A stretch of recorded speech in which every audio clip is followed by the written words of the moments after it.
अस्सलामुअलैकुम, मैं हूं ताबिश मीर और आप देख रहे हैं खेल कर जीत। पाकिस्तान की टीम अफ़गानिस्तान के ख़िलाफ़ अपना आखिरी मैच जहां खेल रही है, तो दूसरी जानिब पाकिस्तान के लिए एक अहम हदफ एशिया कप और इसके बाद वर्ल्ड कप है। लेकिन इन तमाम तर नुक्तों में एक अहम नुक्ता यह है कि आया बाबर आजम की क़यादत में पाकिस्तान की टीम 2021 में होने वाले वर्ल्ड कप खेली और फिर 2022 में होने वाले T20 वर्ल्ड कप खेली, जहां फाइनल पाकिस्तान की टीम को शिकस्त का सामना करना पड़ा इंग्लैंड के हाथों। लेकिन आया हिंदुस्तान में होने वाले वर्ल्ड कप और एशिया कप के हवाले से क्या पाकिस्तान की टीम मैदान मारेगी, क्योंकि ये एक अहम सवाल है। और चौधरी मोहम्मद ज़फ़र अशरफ, पाकिस्तान क्रिकेट बोर्ड की मैनेजमेंट कमेटी के सरबराह ने भी ये वाज़ेह किया है कि माजी में हम एशिया कप और वर्ल्ड कप जीत चुके हैं, तो इस बार भी जीत सकते हैं। और इसी सिलसिले में आज गुफ्तगू करने के लिए हमारे स्टूडियोज़ में मौजूद हैं पाकिस्तान की क्रिकेट का एक मारूफ नाम, बड़ा नाम, जिन्होंने ना सिर्फ बतौर स्पिनर इस हल्के की खिदमत की, जब वो टेस्ट क्रिकेटर थे तो बेंगलोर के हीरो इन्हें करार दिया जाता था। बतौर टेस्ट क्रिकेटर इनकी कई खिदमात हैं। शारजा में जहाँ जावेद मियांदाद ने छक्का मारा तो उससे पहले जो सिंगल लिया, जो एक अहम सिंगल था, उसमें अपना अहम किरदार अदा किया। और इसके बाद अगर बात की जाए तो बतौर चीफ सेलेक्टर कई ऐसे खिलाड़ी इन्हीं की रहनुमाई में नुमाया फिर नज़र आए। बहुत शुक्रिया। तौसीफ अहमद साहब हमारे साथ स्टूडियो में मौजूद हैं। सर, बहुत शुक्रिया कीमती वक्त देने के लिए। और हम देख रहे हैं जिस तरह से क्रिकेट हो रही है, पाकिस्तान की रिज़ल्ट ओरिएंटेड क्रिकेट के हवाले से बात की जाती है। बाबर आजम की क़यादत में पाकिस्तान टीम ने मेगा इवेंट्स में हिस्सा तो लिया है, परफॉर्मेंस का मुजाहरा किया, लेकिन हम इवेंट जीत नहीं पाए। कुछ गलती कर रहे हैं बाबर आजम या फिर टीम वर्क सही नहीं हो पा रहा है? थैंक यू ताबिश, और बहुत शुक्रिया आपने मुझे यहाँ बुलाया। पहले ही इंट्रोडक्शन है आपके चैनल के हिसाब से। सवालात आपने जो कि ये हैं तो बड़े पुराने सवाल, बट आई थिंक बड़ी ज़रूरी भी हैं। और पाकिस्तान टीम की जो पोजीशन रही है वो सबको पता है कि जो हालात, मुश्किल हालात में रहे हैं, और इसके भी हम सभी ज़िम्मेदार हैं। इसके हकीकत देखा जाए तो हम सभी ज़िम्मेदार हैं, चाहे किसी भी हैसियत में हमें। सिलेक्शन कमेटी में भी रहा, कोच भी रहा, सारा कुछ हुआ, इनसाइट सारा मैंने कुछ देखा है। और अभी रिसेंटली जो आप बात कर रहे हैं ये टीम के, देखिए प्रॉब्लम तो हमें बहुत आती रही है, और प्रॉब्लम ये भी सबसे बड़ी आती रही है कि कभी हम पहले फास्ट बॉलिंग को रोना गाना करते थे, फिर हमने बैटिंग का रोना गाना ऐसा शुरू कर दिया कि मिडिल ऑर्डर हमारा नहीं है, हमें जो है प्रॉब्लम हो रही है, मिडिल ऑर्डर करके कुछ नहीं दे रहा। फिर बीच में कुछ ऐसा आया कि ओपनर्स ने रन्स करने शुरू कर दिए तो मिडिल ऑर्डर छुपना शुरू हो गया थोड़ा। लेकिन मिडिल ऑर्डर का प्रॉब्लम हमारे साथ रहा और अब तक चल रहा है। अभी हम तो समझ रहे थे कि शायद थोड़ा सा अभी बेहतरी आ गई है, मगर अभी भी हम ये जो मैचेस देख रहे हैं अफ़गानिस्तान के ख़िलाफ़, तो अभी भी हमें मुश्किलात तो हैं। ठीक है, हम जीत भी रहे हैं, अपनी जगह है, सारा कुछ है, लेकिन हैं मुश्किलात अभी भी।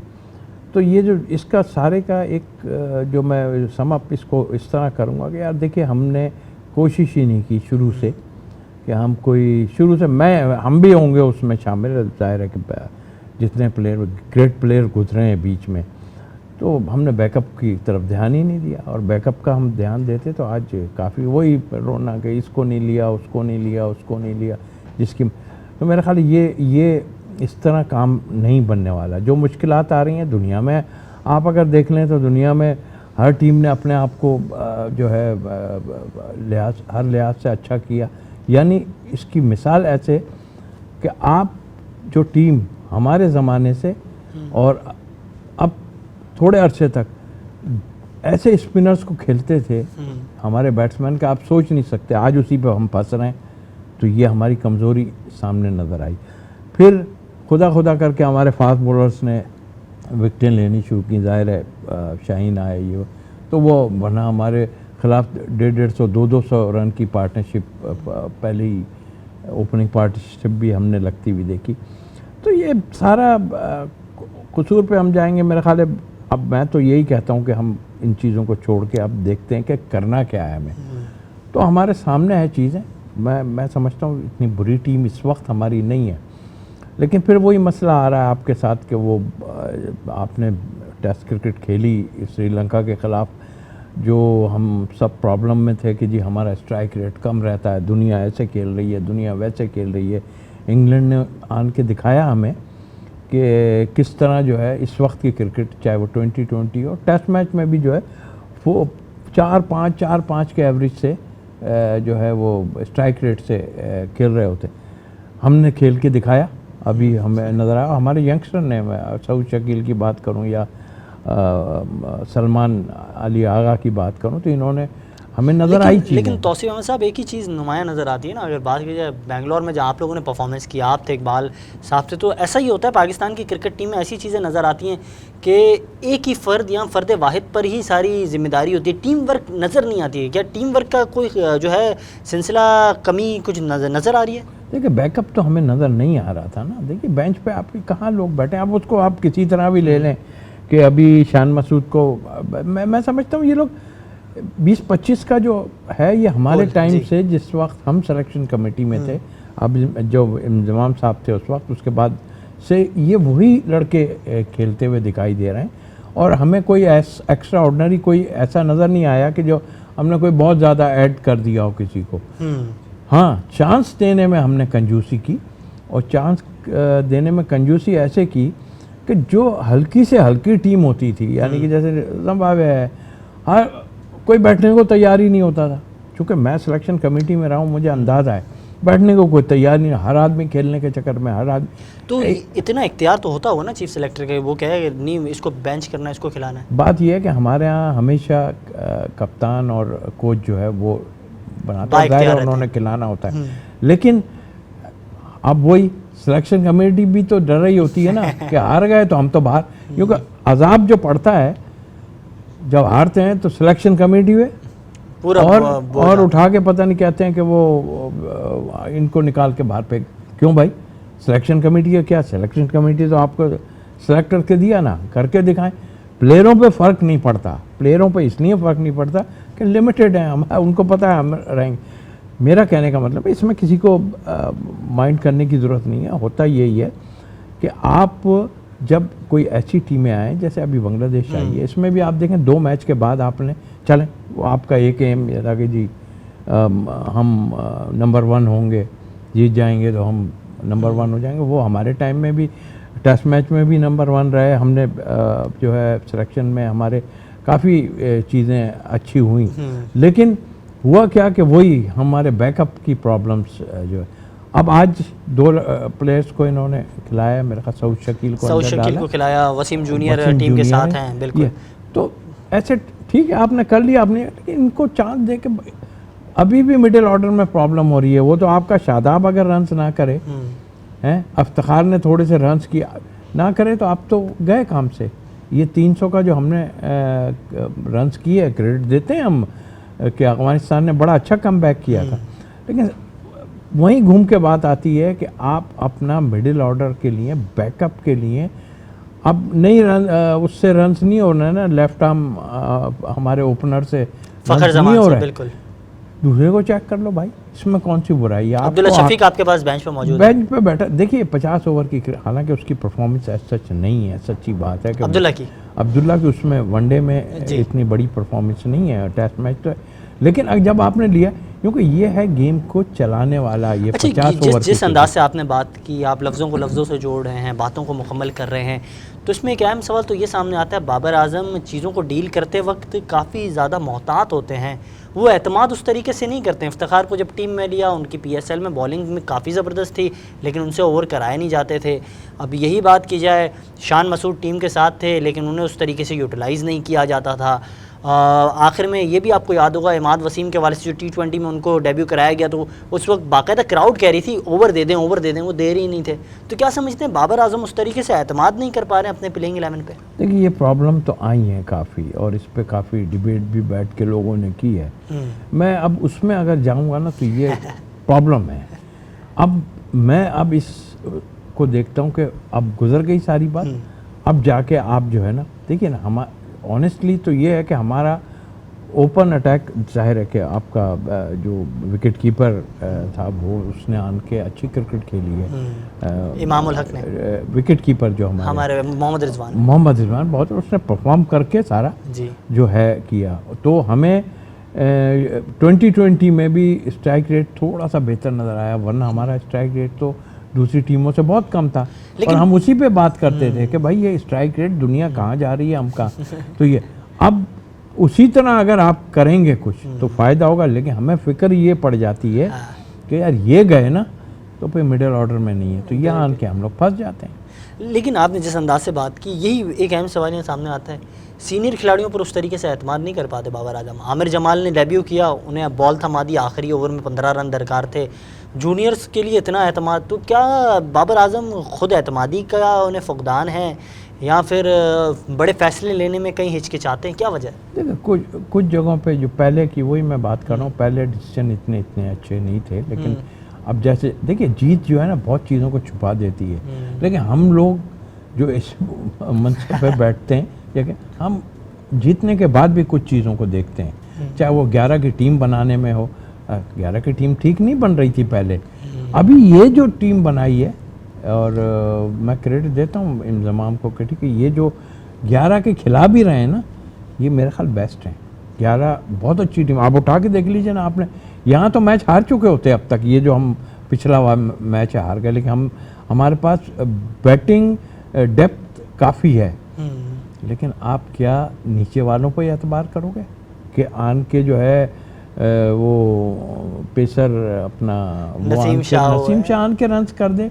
नसीम शाह कभी कभी होता है ऐसा, आपके मिडिल ऑर्डर में अभी भी थोड़ा सा प्रॉब्लम हमें नज़र आ रहा है, जिसको करने की जरूरत। देखिए उस मैच में, लेकिन अगर हम मिडिल ऑर्डर के हवाले से बात करें, डोमेस्टिक सर्किट पे नज़र डालते हैं, कामरान गुलाम ने परफॉर्मेंस का मुजाहरा किया, मोहम्मद हुरैरा आपके साथ मौजूद हैं, इसके अलावा अगर बात की जाए इमर्जिंग एशिया कप में हमने देखा उमैर बिन यूसुफ को, इसके अलावा बात की जाए तो सरफराज अहमद के हवाले से मुसलसल ये जो मुद्दा सामने आता है कि उन्हें चांस देना चाहिए, आबिद अली के हवाले से बात की जाती है, उमर अकमल मुतादिद मरतबा वो भी इस हवाले से मंजरनामे पर आए हैं, उनकी तो मुलाकात भी हुई है नवाज शरीफ साहब से, तो क्या समझते हैं मुलाकात भी उनकी कामयाब हो पाएगी या फिर क्या हो रहा है? मिडिल ऑर्डर इन नामों से बेहतर हो सकता है? खेल पे ध्यान ज़्यादा देना चाहिए ना बानिस्बत, अभी उस पर जाएंगे तो बहुत बातें निकल आएंगी, क्योंकि एक खिलाड़ी इस वक्त टीम में मौजूद है, वो भी मुलाकात करके ही वापस आया था।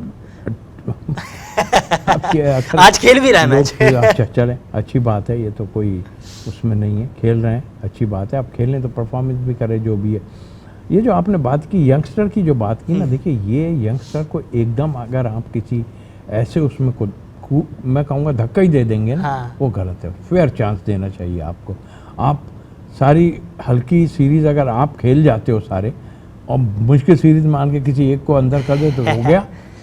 लेकिन ये माजी में तौसीफ अहमद साहब काफ़ी मरता हुआ हमने देखा है। मैं कह रहा हूँ ना ये बात, अभी जैसे टीम थी, अब ये प्रॉब्लम आती है, मैंने आपको बताया सबसे बड़ी प्रॉब्लम ये है कि आप हारेंगे तो आपको बड़ी मुश्किलात होंगी, या तो हमें कॉन्फिडेंस है ना, ऐसा होना चाहिए। आप बताइए ना, हम 3 महीने का वो बांग्लादेश के हम तीनों जीत के आए जी हैं, और मतलब पूरी मैनेजमेंट ख़त्म।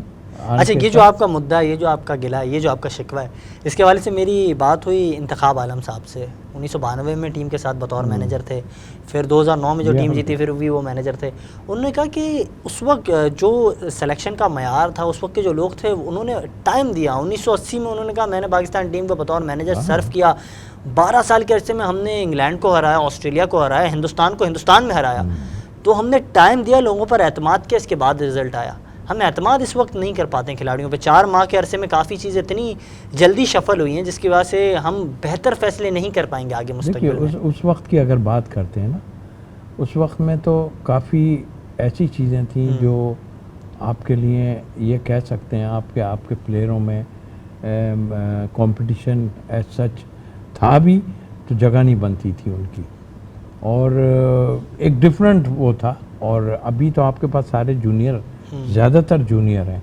उस वक्त में अगर आप देखें तो अगर कप्तान से लेके और फिर नीचे आप जावेद भाई और मुदस्सिर नज़र और मोहसिन ख़ान और ज़हीर साहब के साथ भी मैं खेल रहा हूँ, ज़हीर अब्बास साहब के साथ, तो ये वो लोग थे जिन पे एतमाद कप्तान करता था।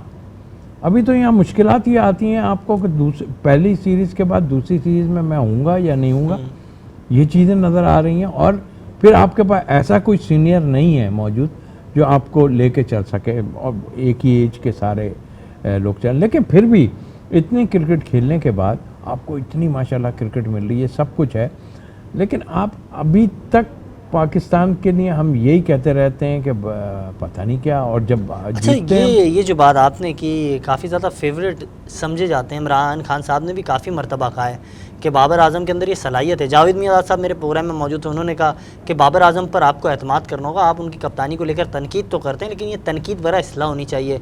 वसीम अकरम ने हालिया बयान अपना दिया, उन्होंने भी कहा कि you have to give chance to Babar Azam, he might be a result oriented captain. तो क्या समझते हैं जो मुतालबा क्रिकेट के हल्कों से सामने आ रहा है, अभी आप भी मेरे प्रोग्राम में मौजूद हैं, आप भी यही कह रहे हैं कि आपको एतमाद करना होगा, बाबर आजम जो है परफॉर्मर तो हैं, और इकबाल कासिम साहब मौजूद थे, उन्होंने भी ये कहा। तो क्या समझते हैं, एतमाद करना होगा, कप्तान को बैक करना होगा?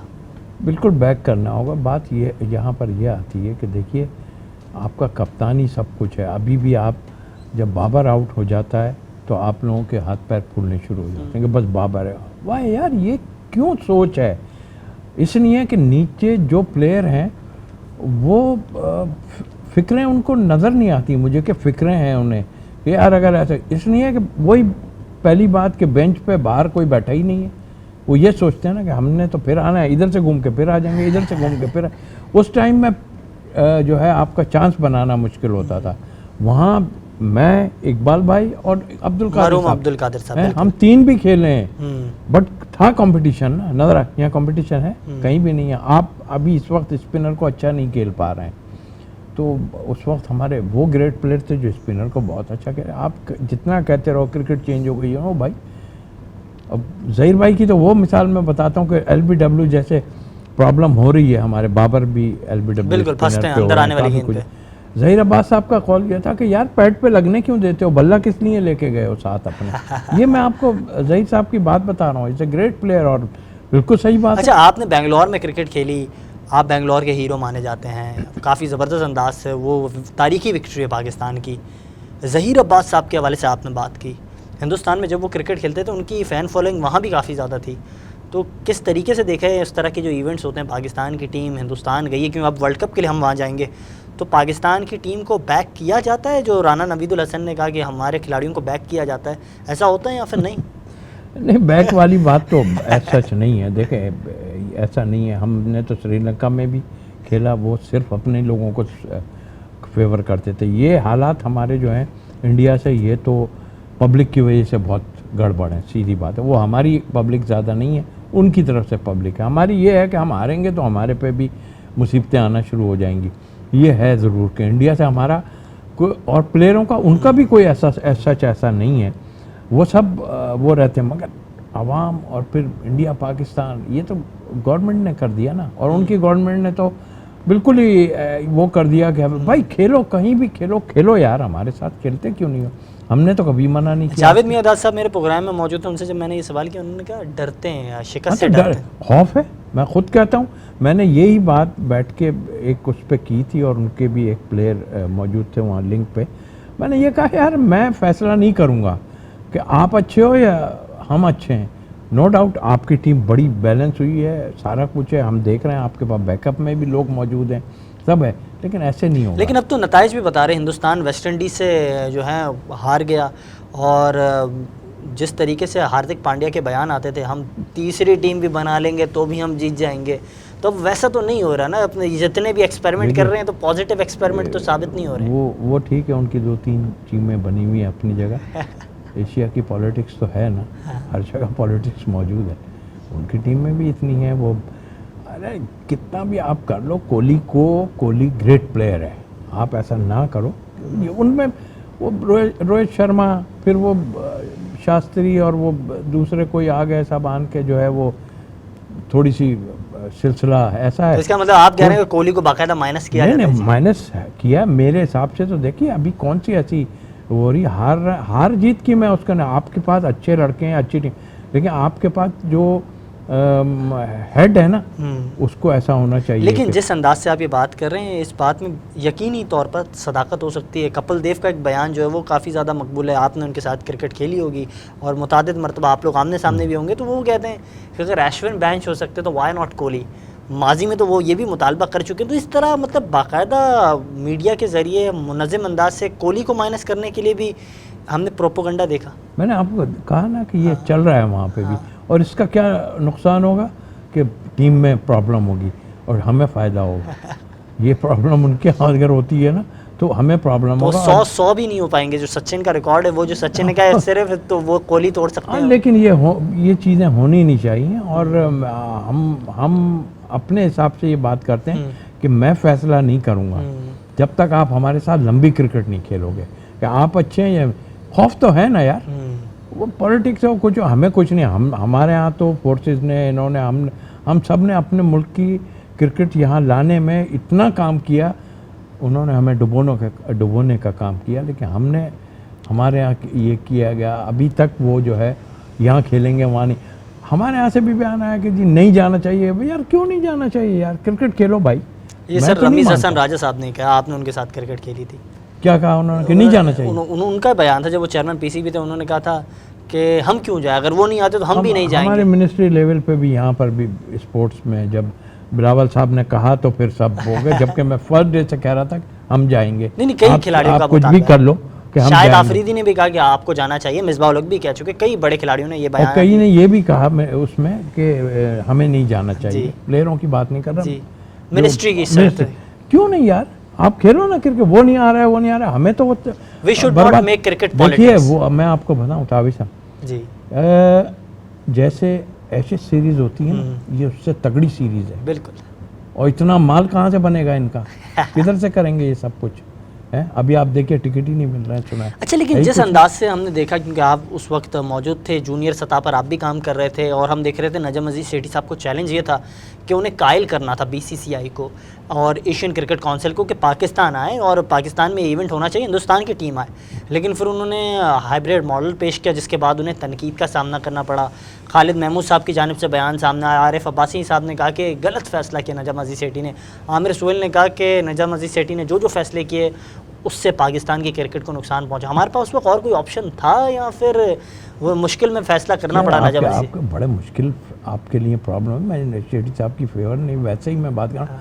अच्छा, आप अगर वो नहीं आ रहे तो आप मना कर देते, नहीं जाते, मैं वैसे ही बात। एक आपके भैया ऑप्शन था, एक ऑप्शन था ना, मना कर देते, क्या होता भाई? जो क्रिकेट चला रहा है आईसीसी, वही सस्पेक्टेड है, वही कुछ नहीं कर पा रहा क्योंकि पैसे का इन्वॉल्वमेंट इतना है। वो उन्हीं की बात मानता है।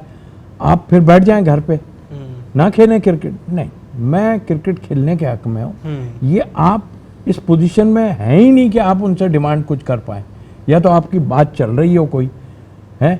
देखें, उन्होंने अपना फेवर किया। अभी जब मैच होगा आप देख लीजिएगा कि पाकिस्तान इंडिया के मैच तो इंग्लैंड से और ऑस्ट्रेलिया से ज़्यादा अर्न करेगा हर बिल्कुल, इसमें कोई दो राय नहीं। और यही उनकी कामयाबी है, हमारे प्लेयरों को भी फ़ायदा। लेकिन हाँ, ये ज़रूर है कि आईसीसी बीच में आए, आप अगर हाथ छोड़ के बैठ जाएंगे ना फिर आपका फ़ायदा नहीं है। लेकिन इसी हवाले से जब मैंने ये सवाल किया कि आपके पास और कोई ऑप्शन नहीं, जिस तरह से आप बता रहे हैं कि हमारे पास एक ही ऑप्शन था कि we have to give make a reason, और हमें एक अच्छा जो है ऑप्शन के साथ जाना चाहिए था ताकि इवेंट की हम मेज़बानी कर सकें, क्रिकेट बहाल रहे पाकिस्तान में। लेकिन आमिर सुहेल साहब का ये मानना था मेरे प्रोग्राम में जब वो मौजूद थे, उन्होंने कहा कि हमारे पास काफ़ी ऑप्शंस थे, बाकायदा जो वहाँ की ब्रॉडकास्टिंग राइट्स थी वो भी चाहती थी कि पाकिस्तान और हिंदुस्तान का मैच हो, और अगर वो नहीं होता मैच तो फिर पूरा इवेंट का सत्यानाश हो जाता। तो क्या समझते हैं, हमारे पास ऑप्शन था, हम दबाव बरकरार रख सकते थे? बीसीसीआई पर कोई दबाव था? बीसीसीआई पे कोई दबाव हमारा नहीं था। और स्ट्रेट फॉरवर्ड जब किसी ने, देखिए बर्फ़ तो थोड़ी पिघल रही है ना, अब रॉजर बिनी और वो शुक्ला आ रहे हैं ना जी, कुछ तो थोड़ा बहुत हो रहा। हमारा इवेंट एक तो कहीं होना ही नहीं चाहिए। हमारा इवेंट हमारे आज जो बेस बना रहे हैं, श्रीलंका में भी काफ़ी हंगामा आ रहा है, इंडिया में भी हंगामा आ रहा है। गोरा सब भाग भाग के उधर चला जा रहा होता है सिर्फ पैसे के लिए, पैसे का खेल। और जाहिर है पैसे का खेल है। तो ये है ना, देखिए हम डिमांड हर जगह होती है और हम करते हैं और करना चाहिए। लेकिन देखें इस वक्त पोजीशन आपकी ऐसी है, आपके मुल्क में आने को कोई तैयार नहीं होता। अल्लाह का शुक्र है कि अभी टीमें हमारे पास आनी शुरू हुई। और देखिए मैं तो स्ट्रेट कहता हूँ, चाहे वो किसी को भी बुरा लगे, कि हमें डैमेज करने में इंडिया का बहुत बड़ा हाथ है। यहाँ से न्यूजीलैंड वापस चली गई, बिल्कुल, फिर माफ़ी मांग के आए वापस हैं, फिर उसके बाद हमारे पास इंग्लैंड भी आई, सब ऑस्ट्रेलिया आई। क्या हुआ? कुछ भी नहीं था भाई। हमारी फोर्सेज, हमारे जो बिल्कुल कुर्बानियां पाकिस्तान की क्रिकेट की बाली के लिए, हमारे मुल्क में क्रिकेट हुई है। इवेंट ये जो हुआ है, ये ऑनेस्टली कि हमें मैचेस तो इतने थके हुए ही कहूँगा मिले हैं यहाँ पर हमें यहाँ मैचेस थोड़े से बेहतर, लेकिन ये इंडिया की वजह से थोड़ा हमारा डिस्टर्ब हो गया था। या तो आप ख़त्म कर देते यार, एशिया कप होता ही नहीं, वो कहते इंडिया बाहर हो जाता, आप सब हो जाते, तो वो चाम कहीं रहता ही नहीं ना किसी का भी। आप ये टीमें बुला के नेपाल खिला दी, ये खिला दी, वो खिला दी, उसका कोई फ़ायदा नहीं था। फ़ायदा कोई नहीं था। ठीक है, जो कुछ भी, अब मैं समझ रहा हूँ जो कुछ भी है, आप इस पोजीशन में अभी नहीं है, क्योंकि सारी बातें तो आपने मान ली ना यार। आप ना जाने की बात कर रहे थे, वो भी आप गए। अच्छा, ये जो तमाम चीज़ें, फिर मुश्किलात का सामना करना पड़ा नजम नज़ीर सेठी साहब को। हमने देखा कि कभी मुलाकात करने को जयशाह तैयार नहीं होते थे, फिर जब वो तैयार होते थे तो फिर उनके अपने मुतालबात होते थे। इस हवाले से जब मैंने हिंदुस्तान के लोगों से बात की, वहाँ के साफ़ियों से, वहाँ के क्रिकेटर्स से, तो उनका कहना यह था कि नजम नज़ीर सेठी साहब के लिए मुश्किल BCCI या फिर जयशाह ने खड़ी नहीं की है। रमीज़ हसन राजा साहब ने जो बयानात दिए वो बारूद की सुरंग साबित हुए पाकिस्तान के क्रिकेट के लिए। रमीज़, अगर वो मुल्क के ख़िलाफ़ बयान दे रहे हैं, इसका मतलब ये हुआ ना कि आप कह रहे हैं कि उनके बयानात ऐसे थे कि जिसकी वजह से सारा डिस यार ऐसा कुछ भी नहीं है मेरे हिसाब से। अगर दिए तो क्या, उसमें कौन सा ऐसा फ़र्क है, वो तो अपनी जगह सब ने ले ली है, अब वो है। बट यार हमें लॉस क्यों हो रहा है? हमें अपनी वजह से तो लॉस इतना हो रहा है कि हम लोग ही सीधे नहीं हो पा रहे हैं। अभी भी देख लें आप, कितनी किलपिल मची हुई है, कुछ समझ नहीं आ रहा। प्लेयर तो अपने खेल रहे हैं, लेकिन कम टू द पॉइंट कि अभी ये जो दो हमारे बड़े इवेंट हैं, Asia cup and world cup, इसमें हमें पूरा फोकस करना चाहिए। ये जो मैचेस आ रहे हैं हमारे, जो एशिया कप, और इसमें हमें एक भरपूर, और मैं यकीन से कह सकता हूँ कि इसमें इस टीम में इतनी एबिलिटी है कि ये वर्ल्ड जीत सकती है, एशिया कप भी जीत सकती है, वर्ल्ड कप भी। क्योंकि एक तो, लेकिन हमें थोड़ा सा जो है ना देखना पड़ेगा, संजीदा होना पड़ेगा। संजीदा इस सेंस में, क्रिकेटिंग उसमें बात करूँगा, ये तो चीज़ें चलती रहेंगी यार, कि आपको स्पिनर पे बैट्समैन को वर्क करना पड़ेगा। फिर स्पिनर्स हमारे ऐसे होने चाहिए जो कुछ भी है, थोड़ा बहुत टर्न होगा यहाँ पर, कहीं भी होगा, स्पिनर को हेल्प करेगी। तो ऐसे हैं क्योंकि मुझे 220-25 रन की चले होती है, पार्टनरशिप अफगानिस्तान की लग गई। आपके पेसर आउट नहीं करेंगे तो क्या फिर कहाँ गए? उनके स्पिनर आउट, दुनिया के बेहतरीन स्पिनर आप बात कर रहे हैं अफगानिस्तान के, 50-50, 60-60 रन तो दिए हैं उन्होंने स्पिनर ने। तो फिर ठीक है, उसमें अच्छे हैं, मैं खुद कह रहा हूँ। आप नहीं खेल पा रहे तो अच्छे हैं वो क्या? इस पे वर्क करना पड़ेगा आपको कि हमें उनको किस तरह टैकल करना है। अहम नुक्तों पर आपने बात की, आपने आज जो बातें की हैं काफ़ी अहम बातें की हैं। शादाब खान, उसामा मीर, मोहम्मद नवाज़, ये आपका बॉलिंग अटैक है स्पिनर्स यूनिट में। तो क्या समझते हैं ये सलाहियतमंद हैं कि वर्ल्ड क्लास टीमों को अंडर प्रेशर रखेंगे वर्ल्ड कप, एशिया कप में? यार मुश्किलात तो हमें हैं। देखें अब अभी प्लानिंग यही होती है। आप ज़रा दूसरी टीम को अगर देखें, किसी के ख़िलाफ़ भी होते हैं, आप पहले ये देखें कि हम उनके पास कितने लेफ़्ट हैंड और कितने राइट हैंड बैट्समैन हैं। उस हिसाब से हमें लेग स्पिनर जो होता है वो महंगा ज़रूर होता है, लेकिन विकेट टेकिंग बॉलर होता है। शादाब ने बहुत अच्छी बॉलिंग इनके खिलाफ की अपनी जगह, लेकिन मैं ये नहीं देख रहा कि किसी टाइम में जैसे हम उड़ा के रख देते थे स्पिनर्स, क्लैप्स कर देते थे, और अभी भी करते थे। आपको देखना पड़ेगा कि आपको क्या चॉइस होनी चाहिए। ऑलराउंडर फ़िक्र दरअसल हमें ये होती है कि हमारी बैटिंग कमज़ोर हो जाती है, और हम अगर ज़्यादा 5 पक्के बॉलर, ऑलराउंडर भी उसमें होने चाहिए। तो आप जो जिनकी आपने अभी बात की, देखें सलमान अली आगा भी बॉलिंग कर लेते हैं, बट बात यह है कि मिडिल ऑर्डर में अगर आप ये सोच के करेंगे कि हम 11 तक बैटिंग लेके चले जाएं, और यही नज़र आ रहा है हमें कि जो हमारे टेलेंडर जाके कर रहे हैं, इतनी बड़ी नहीं होनी चाहिए। आपके ज़्यादा 5 बस 6, इससे ज़्यादा आपको चांस नहीं होना चाहिए। अब ये आपके की प्लेयर हैं, ये करके जाएं तो फिर नीचे की बात सोचें कि आन के स्लॉप करेगा और करेगा। आपके मेन जो 5-6 जिसमें ऑलराउंडर भी आ जाते हैं, उनको परफॉर्म करना पड़ेगा। और आई होप, घबराने की बात तो नहीं है, लेकिन मुझे ये स्क्वाड जो है अच्छा लग रहा है। इतना बुरा जो है 1500, हाँ इसमें देखने की है कि आप जो है अब सऊद शकील अगर आज रन करते हैं या मिडिल ऑर्डर में खेलते हैं तो अच्छा सर, एक हम ये भी कल्चर देख रहे हैं, अब सोशल मीडिया का दौर है। पाकिस्तान के मुताबिक खिलाड़ी जो हैं, जब उनका मुतालबा नहीं माना जाता है तो फिर वो ट्वीट कर देते हैं। आज़म खान की जानिब से एक ट्वीट सामने आया था कि कोई नहीं तो अल्लाह मेरे साथ है। फिर आपको याद होगा इमामुल हक का जब मुतालबा उन्होंने प्रेस कॉन्फ्रेंस की, जब मीडिया से गुफ्तगू की, उन्होंने कहा कि आप तब्दीली नहीं करनी चाहिए, वर्ल्ड कप की टीम है, आप नहीं करें। शान मसूद के हवाले से जब वो बात कर रहे थे तो फिर उन्होंने बाद में ट्वीट किया। और इसके अलावा अगर बात की, शाहनवाज दानी ने हाल ही में ही ट्वीट किया कि आप सबको भूल गए, जिसके बाद हमने देखा कि राशिद लतीफ़ साहब ने कहा नहीं मुझे याद है आपकी भी जो कारकर्दगी उन्हें भी उन्होंने हाईलाइट किया। तो क्या समझते हैं ये ट्वीट कल्चर पाकिस्तान क्रिकेट को क्या ये भी नुकसान पहुँचाएगा? देखिए इदारा क्या होता है, इदारा यही होता है, पीसीबी बिल्कुल जाहिर है मैं अगर किसी इदारे में हूँ तो मैं उसके अगेंस्ट नहीं जा सकता। और ये उन्होंने ये चीज़ें बनानी हैं, क्या आया रिस्ट्रिक्ट होना चाहिए और प्लेयरों को किन चीज़ों पे बात करना चाहिए और किन पे नहीं। ये भी नहीं कि बिल्कुल आप प्लेयरों को ये कर दें कि वो बात ही ना करें, बिल्कुल। इसलिए कि आप देखें हमारे यहाँ थोड़ी सी प्रॉब्लम है कि वो जूनियर बेचारा बात ही नहीं कर पाता है और उसको इस इजाज़त देनी चाहिए, बट एक लिमिट में इजाज़त दें। ये जो चीज़ें आप बता रहे हैं ना, ये पीसीबी का काम है कि उसको देख के संजीदा होना चाहिए। देखिए ना, एक दफ़ा हुआ था सईद अजमल ने वो बात इंग्लिश में कर रहा था तो उसने कुछ और जवाब दे दिया था, उसके बाद उन पर जो है वो पेनल्टी लगी और उसके बाद सस्पेक्टेड भी हो गए, जो कि गलत था उस टाइम में सारा। ठीक है, जितनी क्रिकेट खेलेंगे वो आपने, उन्होंने तो अपना काम दिखा दिया ना कि भैया मुश्किल बॉलर को आपने वो कर दिया। क्या मुरली के हाथ में प्रॉब्लम नहीं थी हैं? इसी तरह अश्वन के हाथ में भी थी, हरभजन के में भी थी, अश्वन को उन्होंने रोक दिया। आप देखिए ना, ये तो उनके काम है। अश्वन को उन्होंने रोक दिया, थोड़े टाइम नहीं खिलाया और उसके बाद फिर लेके आ गया उसको। तो ये तो हमें देखना पड़ेगा।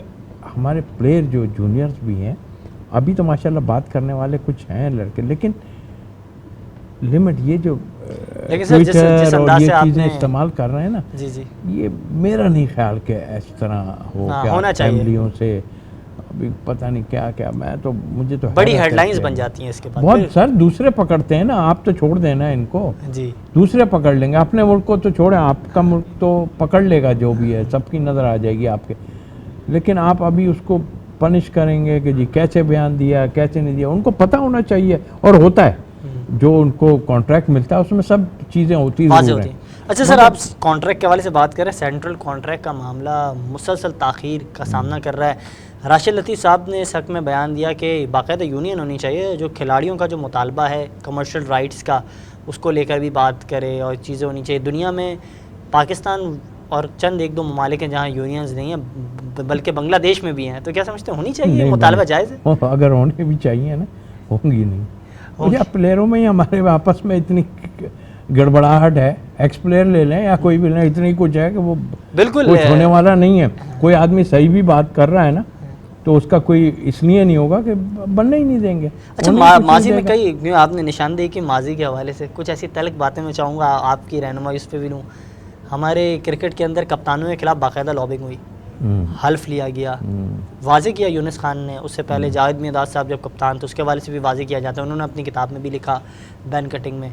फिर इसके अलावा अगर बात की जाए कि हमने देखा सरफराज अहमद खान के हवाले से ये मुद्दा काफ़ी सामने आता है कि उनकी कप्तानी को लेकर भी जो है बाकायदा उस वक्त के वज़ीर आज़म ने चाहा कि सरफराज को माइनस किया जाए, बाबर को कप्तान बनाया जाए। इस बात में कितनी हद तक सदाकत है?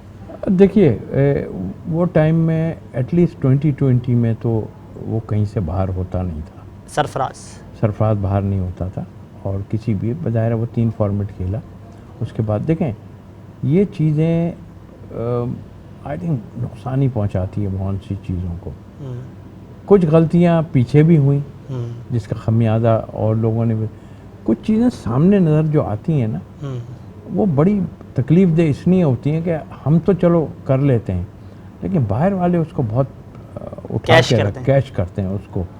तो ये चीज़ें जाहिर नहीं होती। अच्छा, अब मसला मेरे साथ क्या है कि अगर मैंने कोई बात कर दी तो वो ये नज़र आती है कि जी गलत बात होती है, वो अंदर की बात, अंदर ये चीज़ें अंदर की नहीं होती हैं। ये होता है कि फैक्ट क्या है यार, आप किसी के लिए ज़बरदस्ती झंडा नहीं उठा के खड़ा कर दें कि आप जी ये आप, ये पाकिस्तान की टीम है, ये कोई मतलब गली कूचों की टीमें नहीं है जो आप नेशनल टीम है। देखिए वो जो आपने कहा कितना बड़ा एक केस थोड़ी है यार, जावेद भाई के ख़िलाफ़ हुआ, वसीम अकरम के ख़िलाफ़ हुआ, यूनुस खान की बड़ी मिसाल हैं की प्लेयर्स। और शायद आफरीदी के खिलाफ हुआ। शायद जो वसीम बादेमी का प्रोग्राम देख लें आप बस, खाली उसने जो बुला के सबसे बात की, वो जी कुरान पे हाथ रखवा दिया, मैं जूनियर अजमल ने क्या बोला, दूसरों ने क्या बोला, सब सस्पेक्ट थे यार। आप लोग मतलब मुल्क को बदनाम करने वाली बात करते हो यार, ऐसा तो ना करो ना। उसके खिलाफ हो गए, ये मैं नहीं था, मुझे बुला के उन्होंने किया, मुझे तो क्रिकेट खेलनी थी, ये क्या बात कर दी यार, ये थोड़ी होता है यार इस तरह। मुझे तो प्रॉब्लम क्या है कि हमारा सीनियर जो है ना, अब तो खैर सीनियर ऐसे सीनियर डोमिनेट करता है, और ये समझते हैं वो टाइम ठीक था कि बिल्कुल इमरान खान जब थे ना, जी। तो एक लगता था कि हाँ भाई इमरान खान की तगड़ा उससे अगर सब बाकी के कप्तान आ गया तो भाई यही है। कोचेस भी हमारे जो आते हैं वो आन के कहते हैं कौन सा तगड़ा आदमी है, उसको पकड़ लेते हैं, बोर्ड में हो या हो, पकड़ लें, बस चलते रहो काम। अच्छा, मेरे प्रोग्राम में जावेद मिर्ज़ा साहब मौजूद थे, कोचेस के हवाले से आपने बात की, उस पर भी बात करूंगा, लेकिन आपसे इस हवाले से रहनुमाई जानना चाहूँगा कि ये जो तमाम कल्चर हुआ, क्योंकि आपने कहा कि बाकायदा डोमिनेट करते हैं सीनियर खिलाड़ी जूनियर खिलाड़ियों को, और ये हमने देखा है पाकिस्तानी क्रिकेट में कई ऐसे बड़े नाम हैं। अगर बात की जाए डोमेस्टिक में, उस दौर में हमने देखा था फैसल अतर, जिनका ताल्लुक हैदराबाद से था, उन्होंने और मोहम्मद हफीज़ ने अपने करियर का साथ आगाज़ किया। फैसल अतर कहीं नुमाया नज़र नहीं आते हैं, मोहम्मद हफीज़ के लिए हाल ही में ही फेवरेट करार दिए जा रहे थे बतौर चीफ सेलेक्टर, आपसे मेरी उस पर भी गुफ्तगू हुई थी।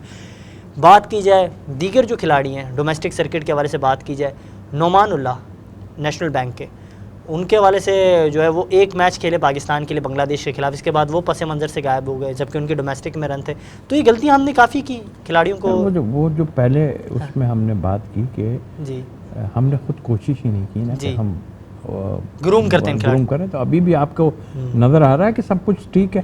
यानी क्रिकेटिंग उसमें कि पीछे हमारे जो बैठे हैं, कभी बॉलिंग ख़राब हो जाती है, एक मैच के बाद हम कहते हैं यार हमारी बॉलिंग तो बहुत ही तगड़ी, एक मैच में हमें मुसीबत पड़ जाती है, शाही नहीं करेगा, बाकी नहीं करेंगे, ऑलराउंडर चाहिए हमें, स्पिनर ऐसे, हमें मिडिल ऑर्डर चाहिए, भाई हम ऊपर से नहीं करेंगे तो क्या होगा। उस चक्कर में हम बैटिंग बढ़ाने की कोशिश में बॉलिंग को भी हम, कोताहियां हमारी, वो तो हमारे आपने देखिए, ये जो आपने सब बातें की, मेरा ख्याल है कि ये बातें जो हुई हैं ना, ये तो नुकसानदेह हो चुकी जो हुई। अब जो सिलसिला है उसको देखना चाहिए। अब आप हर किसी, अभी मैंने एक फर्स्ट क्लास प्लेयर को एक टीवी पे बैठ के कहते हुए सुना कि जी आपको क्या पता, वो मैच फिक्सिंग तो होती है, और कराची के एक साहब जो है उन्होंने मैच फिक्स, अब पूछना चाहिए, बाकायदा तहकीकात होनी चाहिए कि भाई कौन सा प्लेयर था जिसको आप कह रहे हो कि मैच फिक्सिंग की है उसने या क्या कुछ किया है। डोमेस्टिक की बात करना, पूछे ना उनसे, वो तो धड़ल्ले से बोल के गए। अच्छा सर, वक्त का थोड़ा तकाजा है और आप जिस अंदाज से गुफ्तगू कर रहे हैं, मज़ा ही आ रहा है सवालों को सवालों से जोड़ने। आपसे मैं दो आखिरी सवाल करना चाहूँगा इसी सिलसिले में। एक तो ये कि जो मैच फिक्सिंग के हवाले से आपने बात की, जावेद मिर्ज़ा साहब ने कहा कि आपने डिपार्टमेंटल क्रिकेट बंद कर दी है, जो एक ज़रिया माश था खिलाड़ियों का, ब्रेड एंड बटर था, अब वो है ही नहीं। तो अब खिलाड़ी अपना मुस्तकबिल बनाने के लिए जब उसको लालच होती है तो फिर वो मैच फिक्सिंग ना करे तो क्या करे, उनका एक ये सवाल था। देखिए ये तो खैर ऐसी बात है कि मैच फिक्सिंग करे तो कमा ले आदमी यार, और भी कोई चीज़ सीख सकता है ना बीच में आन के। आप देखें ना, सिर्फ क्रिकेट पे ही नहीं है, थोड़ा ठीक है, वो हमारे यहाँ क्वालिफाइड लोग कम होते हैं, आपको पता ही है जैसा है, लेकिन इस अरसे में कुछ और छोटे मोटे काम सिर्फ इस पे ही अगर आप रखेंगे ना तो वो तो फिर ज़्यादती होगी। क्रिकेट हमारे यहाँ एक टेस्ट खेलता है, उसके बाद गायब हो जाता है आदमी। डिपार्टमेंट यस, वो एक बैकबोन थी जो प्लेयरों के लिए, और अभी दोबारा से शुरू कर रहे हैं, ये बहुत अच्छी बात है। लेकिन इसमें मैं, लोग बुरा मानेंगे, बात यह है कि आप डिपार्टमेंट की टीम बनाना तो अपनी जगह है, आपने प्लेयर तो ले लिए, उसके अलावा जो आगे से भर्ती किए हैं वो तो आपके लिए नुकसानदेह है ना यार। यस 40 साल का है या 45 साल का, वो भी खेलना चाह रहा है तो वो खेल नहीं सकता, उसको आप कहीं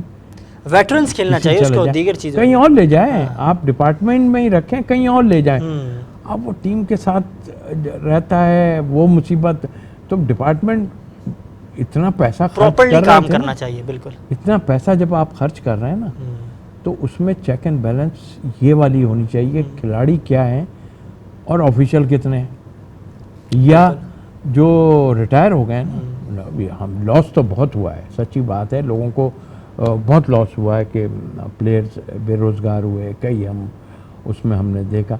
अल्लाह अच्छा करेगा, देखिए अब फिर शुरू कर दिया तो अच्छा, डिपार्टमेंट एक और अहम सवाल ये सामने आता है, जावेद मियां साहब मेरे प्रोग्राम में मौजूद थे, उन्होंने कहा कि शर्म आनी चाहिए, बैनुल अक़वामी कोचेज़ की क्या ज़रूरत है जब आपके पास बड़े बड़े नाम मौजूद हैं इस क्रिकेट के लिए। आप भी वही बात कर रहे हैं, बिल्कुल सही कहा उन्होंने, लेकिन पहले कि आपस की चपकलिश तो ख़त्म कर दें। यही तो होता है, गोरा आता है तो क्या होता है, वो अब समझने लगा है गोरा कि यार यहाँ तो ये है कि तगड़ा आदमी पकड़, ये हमारी तो पुरानी लड़ाइयाँ जो आपस में चल रही हैं ना, वो नुकसानदेह होती है, वो उसको कहते नहीं हैं आप। मैंने आपको बताया कि इंटरव्यू में पता चल जाए ना कि कौन किसके ख़िलाफ़ बात कर रहा है। यूनुस तो की प्लेयर था ना। उन्होंने ये भी कहा कि सादिक मोहम्मद साहब हैं, इधर शोएब मोहम्मद हैं, आपका जिक्र किया, कई बड़े खिलाड़ियों का जिक्र किया, वो उनकी खिदमत लेनी चाहिए इस हल्के में। तो खिदमत में देखिए, खिदमत अलग चीज़ होती है और किसी को वैसे ओबलाइज करना दूसरी चीज़। कॉम्पिटेंट आदमी चाहे कोई भी हो, देखिए ये ना सोचें कि वो पिछले बोर्ड के साथ था या वो उससे पहले था, ये उसका आदमी है, ये उसका आदमी। अगर कोई कॉम्पिटेंट आदमी है, काम ठीक कर रहा है और सही का, ईमानदारी सबसे मेन चीज़ है। मैं यहाँ भाषण वो नहीं दे रहा जो कि जी मैं बड़ा अपने आप को कर, जो कॉम्पिटेंट आदमी आपको समझ आता है ना, उसको आप रखें। और आप मजबूरी में ये सब करते हैं कि आप बाहर से कोच लाते हैं या क्या लाते हैं। वो क्या, अभी मैं कमेंट्री में सुन रहा था, वो कमेंट्री में क्या कि जी वो मोरकल आया ना, वो जी उन्होंने आउट किया मोरकल, वो मोरकल ने एक दिन में आन के सारा ठीक कर दिया। बाकी सब किधर से गया? मोरकल एक दिन में उसने सारा कर दिया कि आपने उड़ा के 59 पे आउट कर दिया। तो ये मोरकल का जो है, नहीं माजी में कई लोग हैं, काफ़ी खिदमत हैं, उमर गुल भी थे, कई ऐसे नाम थे जिन्होंने इस हवाले से खिदमत की है। बिल्कुल आपने बजा फरमाया। और हमारे साथ मौजूद थे पाकिस्तान क्रिकेट का एक बड़ा नाम तौसीफ़ अहमद साहब, और वो इस हवाले से गुफ्तगू कर रहे थे। और आपको यकीनी तौर पर जो इस अंदाज से वो बेबाक अंदाज से बात करते हैं पसंद आई होगी। और क्योंकि आज के प्रोग्राम में हमने ज़हमत दी तौसीफ़ साहब को कि वो हमारे स्टूडियोज़ आए और उन्होंने इस हवाले से तमाम महरिकात पर गुफ्तगू की। आज के प्रोग्राम में तो इजाज़त दीजिएगा, अल्लाह हाफ़िज़।